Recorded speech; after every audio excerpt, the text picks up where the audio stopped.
कि क्या और करने की ज़रूरत है नहीं है।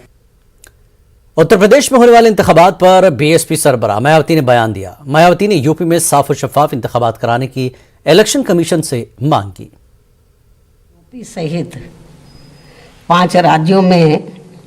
विधानसभा के आम चुनाव घोषित हो चुके हैं और इस संबंध में मैं खासकर मुख्य चुनाव आयोग से ये कहना चाहूँगी कि यूपी, उत्तराखंड व पंजाब आदि इन राज्यों की जनता में स्वतंत्र, निष्पक्ष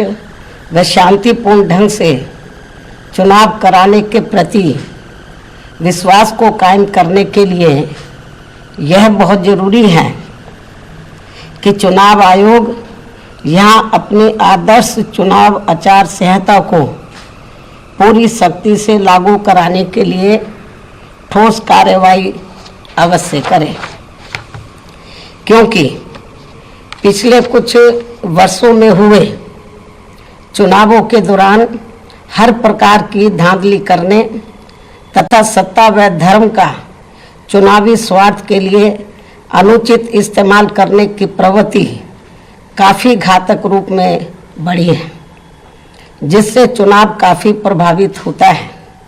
और इसको लेकर पूरा देश भी काफ़ी चिंतित है।